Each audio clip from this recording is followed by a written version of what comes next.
Good evening and welcome.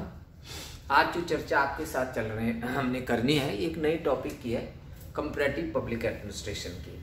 तो comparative public administration के बारे में दो तीन ही मुद्दे हैं जिस पे प्रश्न पूछे जाते हैं। एक तो डेफिनेशंस पे पूछ लिए जाते हैं, किसी विद्वान का, स्कॉलर का ये दे देते हैं, स्टेटमेंट दे देते हैं, उसको आपको एक्सप्लेन करना होता है। तो परिभाषा, इसकी प्रकृति, नेचर ऑफ द सीपीए पे भी प्रश्न आते हैं, और मॉडल्स, तुलनात्मक लोक प्रशासन के प्रतिमान, इस पे भी प्रश्न आते हैं। बस ये इसमें पढ़ने की बातें हैं। तो देखिए, तुलना का मतलब क्या होता है। तुलना का मतलब सीधा सा होता है कि दो वस्तुओं में समानता या असमानता ढूंढना। दो वस्तुओं में समानता या असमानता ढूंढना। तो अगर हम दो लड़कों की तुलना कर लें तो उसका कोई भी आधार हो सकता है कि एक भाई ज्योग्राफिकल आधार पे तुलना हो जाए कि ये भागलपुर का है, ये दरभंगा का है, ये शिमला का है, ये देहरादून का है, ये मुंबई का है, ये गोवा का है। तो ये तुलना हो गई। या ये बीएससी है, ये बीकॉम है, या ये मोटा है, ये पतला है। तो तुलना हमेशा समानता ढूंढने का प्रक्रिया है। अब जब दो देशों के प्रशासन की तुलना होती है तो तुलनात्मक प्रशासन, और जब दो देशों के सरकारी प्रशासन की तुलना होती है तो तुलनात्मक लोक प्रशासन बन जाता है। तुलना के बारे में जो तुलनात्मक लोक प्रशासन के जो भारत में सबसे वरिष्ठ विद्वान हैं, सबसे श्रेष्ठ विद्वान हैं, वो प्रोफेसर रमेश कुमार अरोड़ा, जयपुर राजस्थान यूनिवर्सिटी से हैं। और बहुत अच्छा, मतलब इनकी पुस्तक भी इस पर आप पढ़ सकते हैं। और भारत में तुलनात्मक लोक प्रशासन का जो सेंटर है, जयपुर बहुत जाना माना सेंटर है। और रिक्स साहब यहाँ पे आए भी हैं जयपुर सेंटर पे। मैं आगे आज से चर्चा भी करूँगा अगले रिक्स के चैप्टर में। तो इनकी पुस्तक भी आप पढ़ सकते हैं। तो प्रोफेसर रमेश कुमार अरोड़ा साहब ने तीन तरह की तुलनाएं बताई हैं: संकरकालिक, संकर राष्ट्रीय और संकर सांस्कृतिक। अगर एक ही देश के, जैसे दो देश, एक ही देश के दो अलग अलग समयों के प्रशासन की तुलना करें तो वो संकरकालिक है, क्रॉस टेम्पोरल है। मौर्य प्रशासन की आज के प्रशासन से तुलना क्रॉस टेम्पोरल होगा। इसी तरह से अगर हम एक ही देश के दो प्रशासन तंत्रों की तुलना या दो व्यवस्थाओं की तुलना करें, राजस्थान के पंचायती राज के उत्तर प्रदेश के पंचायती राज से तुलना करें तो राष्ट्रीय, संकर राष्ट्रीय तुलना हो गई। और अगर अमेरिका के व्हाइट हाउस की इंडिया के सेंट्रल सेक्रेटरी से तुलना कर ली जाए तो हो गया आपका क्रॉस कल्चरल, क्योंकि दो अलग अलग संस्कृतियों में काम कर रहे हैं ये दो संगठन। तो ये तो तुलना है, तुलना के प्रकार हैं। अब ये कि तुलनात्मक लोक प्रशासन का जन्म क्यों हुआ, इस पे प्रश्न आता है कि analyse the factors responsible for the growth of the CPA. तो तुलनात्मक लोक प्रशासन के लिए क्यों, मतलब ये क्यों ग्रोथ हुआ इसके लिए जो एक बहुत ही मतलब पहला कदम माना जाता है इसमें सीपीए में, वो ये है कि 1947 में एक किताब आई है रॉबर्ट हाल की कि दी साइंस ऑफ एडमिनिस्ट्रेशन 3 प्रॉब्लम्स। क्या हुआ कि 1910 से लेकर और विशेषकर 1916 से लेकर के और 1937 तक लोक प्रशासन में विज्ञानवाद का बड़ा हल्ला रहा। टेलर ने अपना साइंटिफिक मैनेजमेंट, ठीक है, फ्योल ने कहा कि मेरे प्रिंसिपल साइंटिफिक हैं। तो आपका सबसे ज़्यादा जो जेनेथ ऑफ द क्लासिकल थ्योरी आता है, गुलिक और उर्वी का, ठीक है, papers on the science of administration, 12 लोग कमेटी के भी ये लोग मेंबर थे। तो उन्होंने बहुत ही ज़्यादा चिल्ला के कहा कि हाँ, लोक प्रशासन विज्ञान है, लोक प्रशासन का विज्ञान विकसित हो गया। तो फिर सबने एनालाइज करना शुरू करा कि भाई विज्ञान विकसित हुआ है तो कहाँ है, कैसा है। लेकिन जब बर्नार्ड से शुरू होता है तो बर्नार्ड ने जब फ्योल के सिद्धांतों को लगाने की कोशिश की तो उसके वैसे रिजल्ट तो उसको नहीं मिले जैसे कि वो दावा करता था। साइमन ने तो सीधे कह दिया कि सिद्धांत कुछ नहीं, मुहावरे हैं, प्रोवर्ब्स हैं। तो इसी कड़ी में आगे रॉबर्ट हाल आता है, कहता है कि लोक प्रशासन के विज्ञान का दावा खोखला है जब तक कि तुलनात्मक अध्ययन न हो। बुक का नाम है the science of the administration 3 problem. कि मानव मूल्य से मुक्त नहीं हो सकता, अपने पर्यावरण से बिना मुक्त नहीं हो सकता। तो ये जो परेशानियां हैं विज्ञान विकसित करने की, उसको उन्होंने अपनी इस पुस्तक में उठाया था। उनकी इस पुस्तक ने एक बौद्धिक चर्चा को जन्म दिया और इस बौद्धिक चर्चा का नेतृत्व किया आपके तुलनात्मक लोक प्रशासन के पिता F.W. रिक्स साहब ने। 1952 में प्रिंसटन यूनिवर्सिटी अमेरिका में एक सम्मेलन होता है और उस सम्मेलन में ये सारे विद्वान मिलते हैं बौद्धिक चर्चा के लिए, और वहाँ पे वो ये करते हैं, डिसाइड करते हैं कि हमें तुलनात्मक अध्ययन करने चाहिए। अगर हम तुलनात्मक अध्ययन करेंगे तो हम वास्तव में लोक प्रशासन के सार्वभौमिक सिद्धांत विकसित कर सकते हैं। तो इसके लिए फिर बाद में कंपैरेटिव एडमिनिस्ट्रेटिव ग्रुप बना, उसको फोर्ड फाउंडेशन ने सहायता दी, वो मैं अगले वीडियो में चर्चा करूंगा। Comparative public administration group rise and fall कैसे हुआ। लेकिन यहाँ पे ये समझ लीजिए कि एक बौद्धिक चर्चा जो 1947-48 से साइमन की पुस्तक और रॉबर्ट डहाल की पुस्तक से शुरू हुई थी, उसका कल्मिनेशन होता है आपके तुलनात्मक प्रिंसटन यूनिवर्सिटी के सम्मेलन में और तुलनात्मक अध्ययन दल के गठन से। तो ये क्यों मतलब हुआ, उदय क्यों हुआ इसका? एक तो पहला कारण यही था कि परंपरागत लोक प्रशासन की कमियां। अगर आप यहाँ पे देखेंगे factors responsible for the rise and growth of the CPA, तो पहला है revisionist movement due to the dissatisfaction with the traditional approaches. परंपरागत लोक प्रशासन, ठीक, वो ये था कि वो एक संस्कृति से बंधा हुआ था, पाश्चात्य संस्कृति से या यूरोपीय संस्कृति से, आप वेस्टर्न इंग्लिश कल्चर को कह सकते हैं, कि उसमें सारे के सारे विद्वान ठीक एक पर्टिकुलर संस्कृति के थे और डाइवर्सिफिकेशन या वर्ल्ड व्यू उनका नहीं था। जो जिस देश से आता था, टेलर ने साइंटिफिक मैनेजमेंट विकसित किया था तो केवल अमेरिका के लिए, क्योंकि अमेरिकी उद्योगों को जरूरत थी। हेनरी फ्यूल ने एडमिनिस्ट्रेटिव मैनेजमेंट विकसित किया था तो फ्रेंच कंपनी के लिए, क्योंकि उस कंपनी को आवश्यकता थी। तो वो आवश्यकता एक संगठन विशेष से उभरे हुए सिद्धांत थे, और उनसे जो विद्वान जैसे लोक प्रशासन एक विषय के रूप में मोमेंटम गेन करता चला गया, मजबूत होता चला गया, वैसे ही जो उसके अतीत में काम हुए थे, अतीत में अध्ययन हुए, तो उनका रिव्यू होने लगा। तो ये लगा कि नहीं यार, ये तो केवल कल्चरल बाउंड प्रिंसिपल है टेलर के और फ्यूल के। हमें यहाँ तक कि मैक्स वेबर ने भी जो ब्यूरोक्रेसी की कंसेप्ट दी थी वो तत्कालीन जर्मन समाज के संदर्भ में दी थी। तो कहा हमें एक रॉबर्ट डहाल का ही स्टेटमेंट है कि अमेरिका का प्रशासन लोक प्रशासन हो सकता है, जर्मनी का लोक प्रशासन हो सकता है, ब्रिटेन का लोक प्रशासन हो सकता है, लेकिन क्या हमारे पास एक विश्व का लोक प्रशासन हो सकता है? अगर हमें विश्व का लोक प्रशासन विकसित करना है, एक सार्वभौमिक लोक प्रशासन विकसित करना है, तो हमें क्रॉस कल्चरल स्टडीज करनी होगी। तो पहला तो यही था। दूसरा था dissatisfaction with the traditional public administration which had limited cultural context. जो तुलनात्मक, जो परंपरागत लोक प्रशासन था, एक लिमिटेड कल्चरल कॉन्टेक्स्ट, वही मैंने कहा वेस्टर्न कल्चर, अमेरिकी कल्चर में या फ्रेंच कल्चर में विकसित हुआ था। Then to develop the universally relevant conceptual models। तो तुलनात्मक लोक प्रशासन ये चाहता था कि हम क्या करें, कुछ ऐसे कंसेप्चुअल मॉडल, ऐसे संकल्पनात्मक प्रतिमान विकसित करें जो पूरे विश्व में उपयोग हो सके। अब कि इस चीज को आप समझ लीजिए कि एक तो परंपरागत लोक प्रशासन की कमियां थी, उन्होंने तुलनात्मक अध्ययनों को प्रेरित किया, और कुछ ये तो विषय संबंधित कारक थे, लेकिन कुछ उस समय के वैश्विक कारक भी थे जिन्होंने की तुलनात्मक अध्ययनों को बल दिया। कुछ तो अनजाने में ही तुलनात्मक स्टडी हो गई, जैसे अमेरिका ने बहुत सारे, फोर्ड फाउंडेशन ने बहुत सारे देशों को वित्तीय सहायता दी। जो तृतीय विश्व के देश आज़ाद हुए थे और इनमें जब लोकतंत्रों की स्थापना हुई, नई सरकारें आई, तो इनके सामने भुखमरी की, बेरोजगारी की बहुत ज़्यादा समस्या थी, भुखमरी वगैरह की। यहाँ तक कि हमें भी PL 480 के तहत अनाज, सड़ा गला अनाज अमेरिका से आता था। तो इन देशों में जब अमेरिका पैसा देता था, कुछ वित्तीय अनुदान भी देता था, तो उसका फ्रूटफुल यूज नहीं हो पाता था, उसका पर्पजफुल यूज नहीं हो पाता था। तो अमेरिका ने अपने विद्वानों को इन देशों में भेजा कि आप जाकर के देखो कि हम जो पैसा देते हैं उसे यूटिलाइज क्यों नहीं हो पाता, इन देशों के प्रशासन में कमियां क्या है। तो वो जो आए, जो अमेरिका का विद्वान इंडिया आया, उसने इंडिया की स्टडी कर ली, ठीक है। जो श्रीलंका गया उसने श्रीलंका की स्टडी कर ली, जो मलेशिया गया मलेशिया। तो एक तरह से सब देशों का प्रशासन का अध्ययन हो गया, अनजाने में ही तुलनात्मक अध्ययन हो गया कि ठीक है, कहीं कहीं देखा उन्होंने अमेरिकी एड का बहुत अच्छा यूज हो रहा है, कहीं कहीं बहुत अच्छा यूज नहीं हो रहा।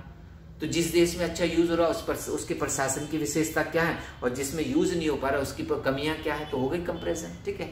तो इस तरह से अमेरिका का जो सहायता कार्यक्रम था, फिर वर्ल्ड बैंक ने और IMF, वर्ल्ड बैंक ने विशेषकर विकासशील देशों को ऋण देने शुरू किए। तो वर्ल्ड बैंक भी चाहता था कि उस पैसे का सही उपयोग हो, इसलिए वर्ल्ड बैंक के और यूनाइटेड नेशंस के स्कॉलर्स भी स्टडी के लिए आए इन देशों में। उन्होंने भी एक तरह से जो लिटरेचर तैयार किया वो कंपैरेटिव पब्लिक एडमिनिस्ट्रेशन के लिए हेल्पफुल हुआ। और ये गैर विषयगत कारकों में गिना जाता है, ठीक है। कि तृतीय विश्व के देशों का आज़ाद होना, पाश्चात्य विश्वों से वित्तीय सहायता या अन्य प्रकार की सहायता मिलना और पाश्चात्य राष्ट्रों के विद्वानों का यहाँ आकर के अध्ययन करना, ये तुलनात्मक अध्ययनों का एक कारण था। ठीक है, अब ये कि और पॉलिसी इनिशिएटिव्स भी कहते हैं, एक पॉइंट ये भी है इसमें। ठीक है, कि टू एक्सप्लेन द स्ट्रेटेजी, इसमें एक पॉइंट ये भी है कि पॉलिसी ओरिएंटेड कैटलिस्ट, कि जो मैंने अभी कहा वर्ल्ड बैंक या यूनाइटेड नेशन वगैरह जो कुछ इन देशों के लिए कुछ सहायता की राशि देना चाहते थे या कुछ ऐसी हेल्पफुल पॉलिसीज बनाना चाहते थे, तो उसकी स्टडीज़ के लिए यूनाइटेड नेशन स्पॉन्सर्ड स्टडीज़ भी यहाँ पे होती थी, वर्ल्ड बैंक स्पॉन्सर्ड स्टडीज़ भी होती थी, स्कॉलर्स आते थे। ठीक, और emergence of the behavioural approach with in the public administration, की लोक प्रशासन में व्यवहारवाद का जो जन्म हुआ, व्यवहारवाद ने भी तुलनात्मक अध्ययनों को बढ़ावा दिया, क्योंकि व्यवहारवाद का जो विशेषकर जो हर्बर्ट साइमन है उसने जो रिसर्च मेथडोलॉजी दी थी लॉजिकल पॉजिटिविज्म की, तार्किक प्रत्यक्षवाद की, प्रत्यक्ष स्थिति पे जाकर के अध्ययन करिए, डाटा कलेक्ट करिए और फिर सिद्धांत बनाइए, तो उसने भी तुलनात्मक अध्ययनों को बल दिया था। तो तुलनात्मक लोक प्रशासन के उत्थान के लिए या वृद्धि के लिए जो कारण थे वो ये कारण थे, कुछ विषयगत थे, कुछ नॉन सब्जेक्ट थे। ठीक है, अब ये कि इसकी परिभाषाएं क्या है, परिभाषाएं मैंने आपको 2-3 नाम दे रहा हूँ, क्योंकि उसमें कई बार क्वेश्चन परिभाषा में नाम से पूछ लिया जाता है और लड़का थोड़ा सा नर्वस हो जाता है नाम पढ़कर कि ये तो मैंने पढ़ा ही नहीं है, पता नहीं क्या हुआ। नहीं, वो बस व्याख्या उसकी सब सामान्य होती है, बस नाम आपको पता होना चाहिए। ठीक है, तो नाम में सबसे पहले लिंटन कैडवेल साहब का है, वो जो डेफिनेशन दी है उन्होंने, CPA has been intended to accelerate the emergence of universally valid knowledge of administrative practices, कि प्रशासन की क्रियाओं का एक यूनिवर्सली एक्सेप्टेड, प्रशासन की क्रियाओं का एक सार्वभौमिक रूप से स्वीकृत ज्ञान विकसित करने के उद्देश्य से तुलनात्मक लोक प्रशासन आया है।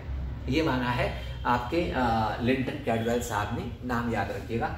दूसरा निकोलस हेनरी, निकोलस हेनरी बहुत फेमस स्कॉलर है, क्योंकि इनका कई बार क्वेश्चन आता है। ठीक है, यूपीएससी में जो इनके 5 पैराडाइम्स हैं, 5 पैराडाइम्स ऑफ निकोलस हेनरी, लोक प्रशासन के विधागत विकास के, लोकस एंड फोकस के संदर्भ में पूछा जाता है। तो निकोलस हेनरी ने 2 बातें कही हैं।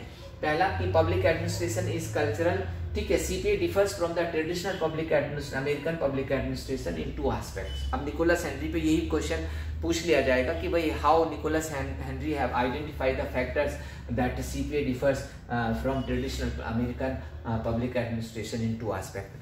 ठीक है, कमेंट या एक्सप्लेन। तो 2 एस्पेक्ट उसने जो ढूंढे हैं कि परंपरागत अमेरिकी लोक प्रशासन जो सीपीए है उससे जो भिन्नता रखता है, किस प्रकार से रखता है, यानी कि सीपीए परंपरागत अमेरिकी लोक प्रशासन से कैसे भिन्न है, तो वो बताता है। पहला, public administration is cultural, limited, caste centred, whereas comparative public administration is cross cultural in its direction and emphasis. जो परंपरागत लोक प्रशासन था वो कल्चरल लिमिटेड था, सांस्कृतिक रूप से सीमित था, केवल पाश्चात्य संस्कृतियों में विकसित हुआ था, जबकि तुलनात्मक लोक प्रशासन संकर सांस्कृतिक है और अपनी दिशा में और प्रभाव में ये क्या है, संकर सांस्कृतिक है तुलनात्मक लोक प्रशासन। पहला डिफरेंस। दूसरा डिफरेंस कि public administration is uses directed and encapsulated the real world, कि वो रियल वर्ल्ड या वास्तविक विश्व से दूर था और यूजेस डायरेक्टेड था। ध्यान दीजिएगा इस वर्ड को, यूजेस डायरेक्टेड, कि यूजेस डायरेक्टेड का मतलब है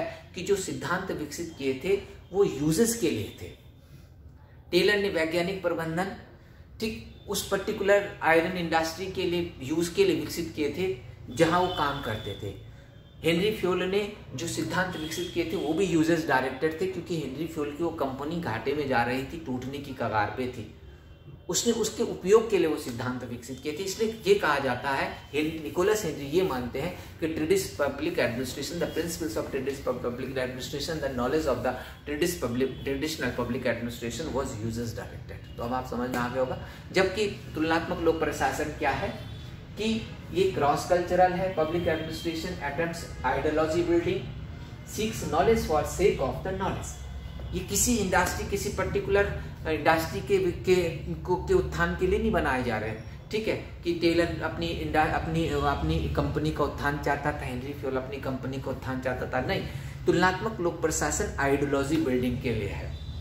एक ऐसी आइडियोलॉजी, एक ऐसी विचारधारा, एक ऐसा सिद्धांत जो सबके लिए उपयोगी हो।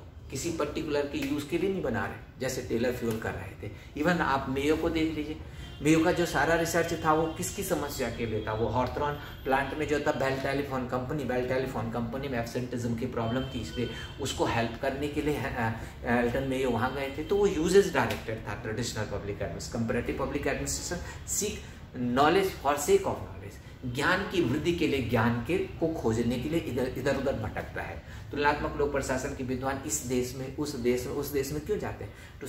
To improve the understanding of the system, ठीक है। और दूसरा मतलब नॉलेज, हमारी समझ विकसित हो, किस देश का प्रशासन कैसे, इस देश का प्रशासन ऐसे, इस देश का प्रशासन कैसा है, हमारा जो समाज है वो विकसित हो उसमें। और then emphasis of comparative public administration is purely academic not the professional. ये लाइन पूछी जा सकती है कि ट्रेडिशनल पब्लिक एडमिनिस्ट्रेशन का जो एम्फेसिस था वो प्रोफेशनल था, ठीक है, क्योंकि वो जो विकसित कर रहे थे सिद्धांतों को खुद प्रोफेशनल थे। टेलर मैनेजमेंट प्रोफेशनल था, हेनरी फ्यूल मैनेजमेंट प्रोफेशनल था। तो वो वर्किंग मैनेजर थे, इसलिए वो क्या थे कि वो अपने प्रोफेशनल दृष्टि से विकसित कर रहे थे। जबकि इसका जो उन्मुखन है ये क्या है? एकेडमिक है।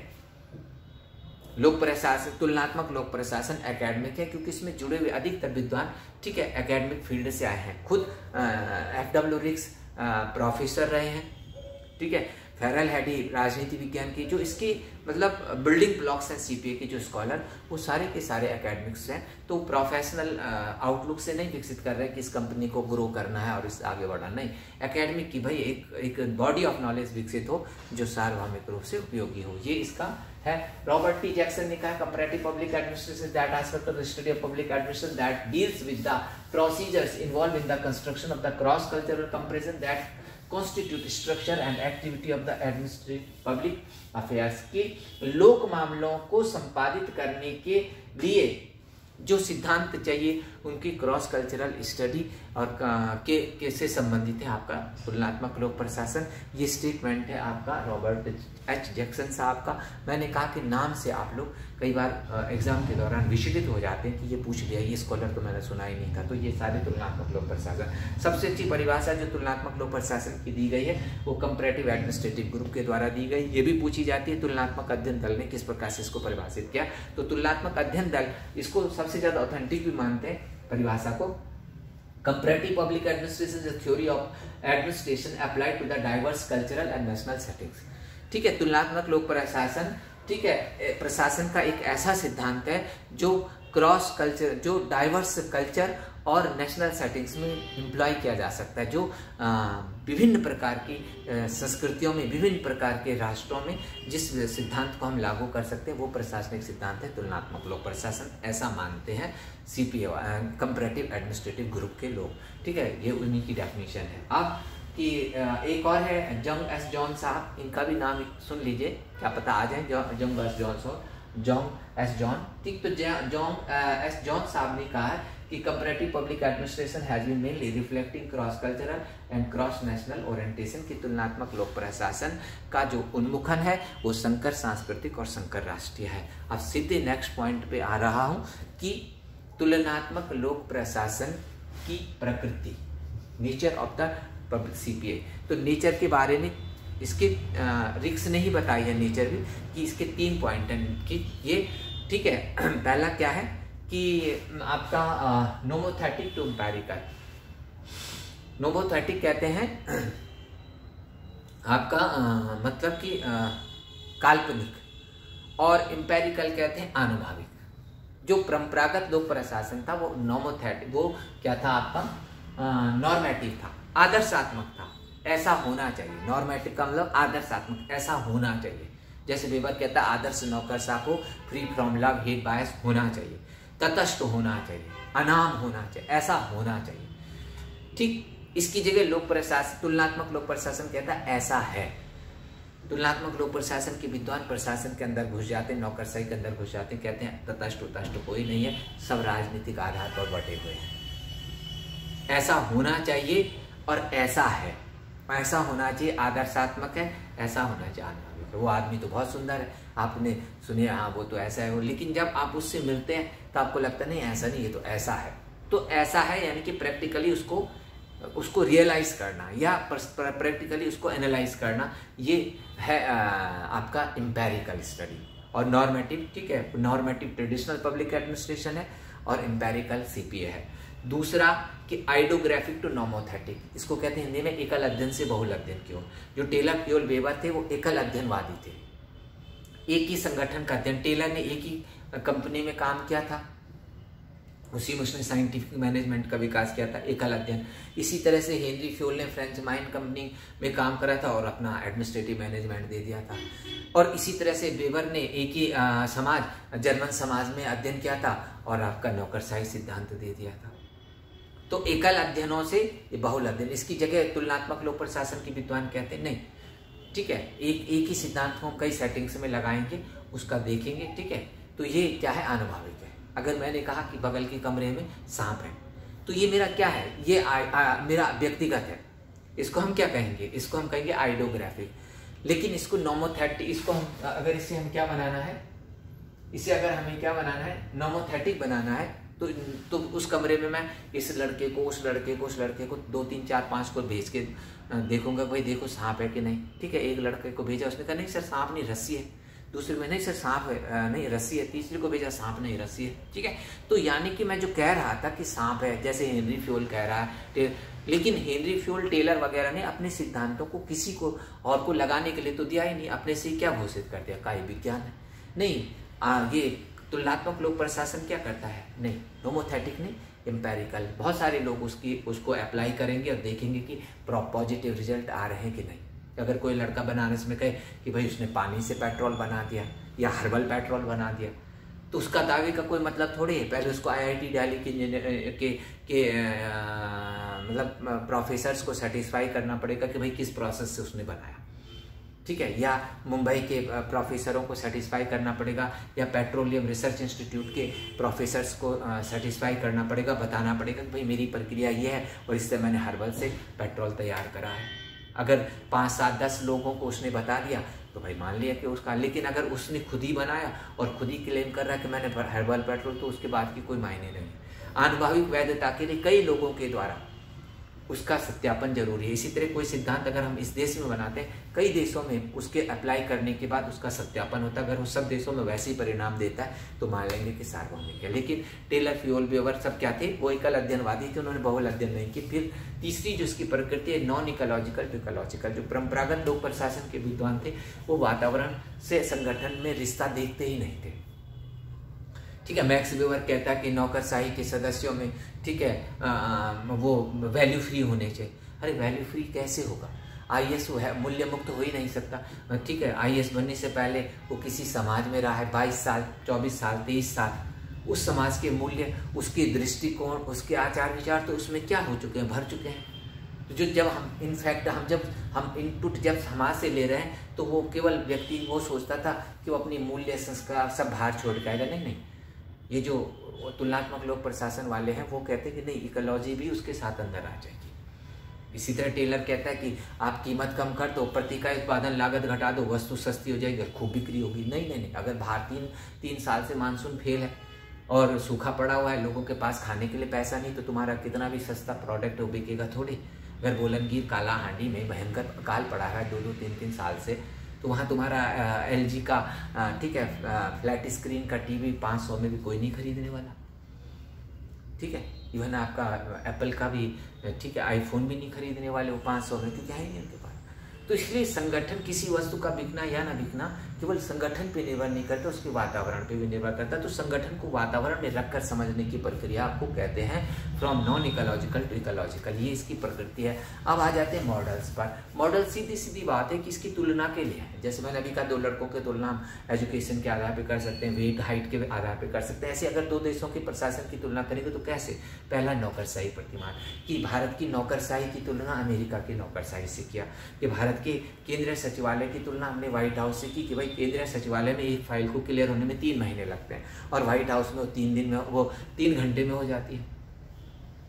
कंपैरिजन से हमें पता चला वहाँ बहुत फास्ट स्पीड में काम होता है। तो अब हमने सिमिलैरिटी डिसिमिलैरिटी देखी, तो भाई उनके फास्ट काम करने का तरीका क्या है, केवल केवल सिमिलैरिटी डिसिमिलैरिटी खोजने के लिए नहीं तुलनात्मक लोक प्रशासन बना है कि किसी में अगर कोई अच्छी चीज है, आनो भद्रो कृतो वयम विश्वता let noble thoughts come from every side, कि अगर उनमें कुछ अच्छा है तो उसको हम अपने प्रशासन में अप्लाई करें। तो जो विद्वान तुलना करेगा भारत और अमेरिकी प्रशासन की, वो सजेस्ट कर देगा कि it is suggested for the Indian administration to use modern technology in the work of the administration. बस फिर आप इम्प्रूव करिए। एक मॉडल ये है। दूसरा मॉडल जॉन टी डॉर्से का है, एनर्जी इंफॉर्मेशन मॉडल, की इंफॉर्मेशन ही एनर्जी है। ठीक है, इंफॉर्मेशन तो किसी भी देश के प्रशासन में, नीति निर्माण में, निर्णयों में सूचनाओं का कितना उपयोग होता है, लेटेस्ट सूचनाओं का, उसके आधार पर तुलना की जाती है। अगर किसी देश में, ठीक है, जब तुलना की जाएगी तो भाई कहा जाएगा अमेरिका की नीतियां तो बहुत प्रभावी हैं, वहाँ के निर्णय भी बहुत प्रभावी हैं, लेकिन भारत की नीतियां तो उतनी प्रभावी नहीं है। पता चला भारत में नीति निर्माण में 10 साल पुरानी सूचना का उपयोग होता है और वहाँ 3 महीने पहले ही, ठीक है, प्रोफेशनल ऑर्गेनाइजेशन से इंफॉर्मेशन कलेक्ट कराई जाती है और फिर पॉलिसी बनाई जाती है। इन्फॉर्मेशन का बड़ा इम्पैक्ट होता है हमारे डिसीजन में। अब आप किसी दोस्त के रूम पे गए तो उसके हाथ में आपने नया हैंडसेट देखा, ठीक है, तो ठीक है, और उसी से आपने मन बना लिया था कि आपने ये हैंडसेट खरीदना है।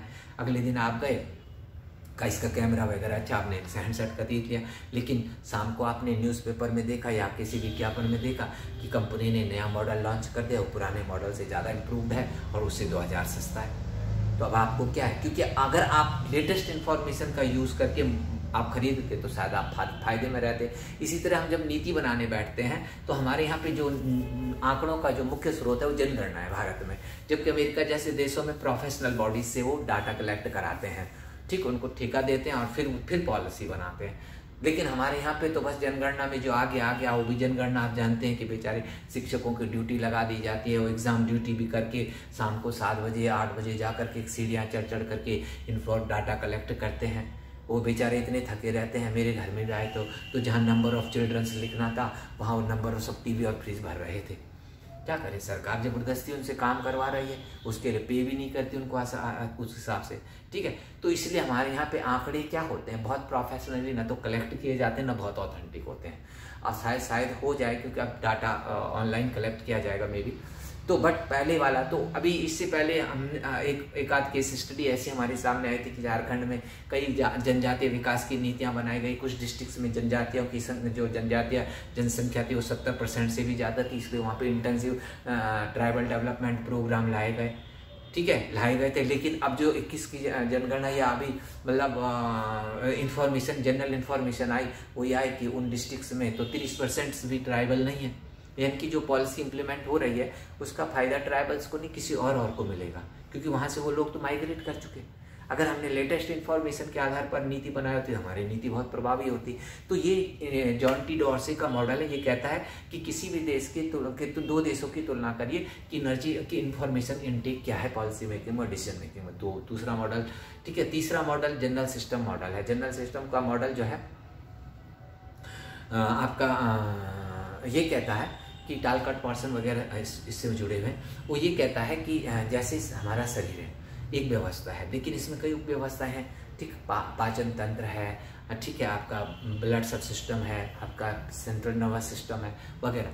तो ये सारे सब सिस्टम जब सही काम करते रहते हैं तो आप स्वस्थ रहते हैं। लेकिन अगर किसी भी सब सिस्टम में प्रॉब्लम आ जाए, ठीक है, खांसी उसी हो गए, भाई आपके ब्रीदिंग सिस्टम में प्रॉब्लम आ गई है, तो आप काम नहीं कर पाते, या आपका जो आहार तंत्र है, ठीक है, पाचन तंत्र, उसमें प्रॉब्लम आ जाए और लूज मोशन हो जाए तो भी आप बीमार हो जाते हैं, आप लेटे रहते हैं। तो जिस तरह सारे सब सिस्टम मिलकर के सिस्टम को चलाते हैं शरीर में, ऐसे ही राष्ट्र एक सिस्टम है, nation is a system, there are so many sub systems of every nation, ठीक है। इकोनॉमिक सब सिस्टम है, ठीक है, एडमिनिस्ट्रेटिव सब सिस्टम है, ठीक, लीगल सब सिस्टम है, एजुकेशनल सब सिस्टम है, सोशल सब सिस्टम है, सामाजिक उपव्यवस्था, राजनीतिक उपव्यवस्था, आर्थिक, ये सारी उपव्यवस्थाएं प्रशासन के साथ अंतरक्रिया करती हैं, प्रशासन से प्रभावित भी होती हैं और प्रशासन को प्रभावित भी करती हैं। भाई समाज क्या है, प्रशासन से प्रभावित होता है और प्रशासन को प्रभावित भी करता है। प्रशासन समाज से कैसे प्रभावित, अगर किसी देश का समाज विकसित है तो उस देश में कराधान अच्छा आएगा। कराधान अच्छा आने का सीधा मतलब क्या है कि एडमिनिस्ट्रेटर्स के लिए अच्छी सैलरी और फैसिलिटीज हो पाएंगी। समाज ने किसको प्रभावित कर दिया, प्रशासन को। और प्रशासन अगर पॉलिसीज को प्रॉपरली इंप्लीमेंट कर रहा है तो डेवलपमेंट होगा, किससे खाए? अच्छी सड़कें बनेंगी, अच्छी ड्रिंकिंग वाटर फैसिलिटी होगी, अच्छे ड्रेनेज सिस्टम होगा, किसको लाभ पहुंचा? समाज को। तो प्रशासन और समाज एक दूसरे को प्रभावित करते हैं। एजुकेशन सब सिस्टम, इसको आगे बढ़ाएंगे, बताएंगे। मतलब हर सब लीगल सब सिस्टम भी प्रभावित करता है।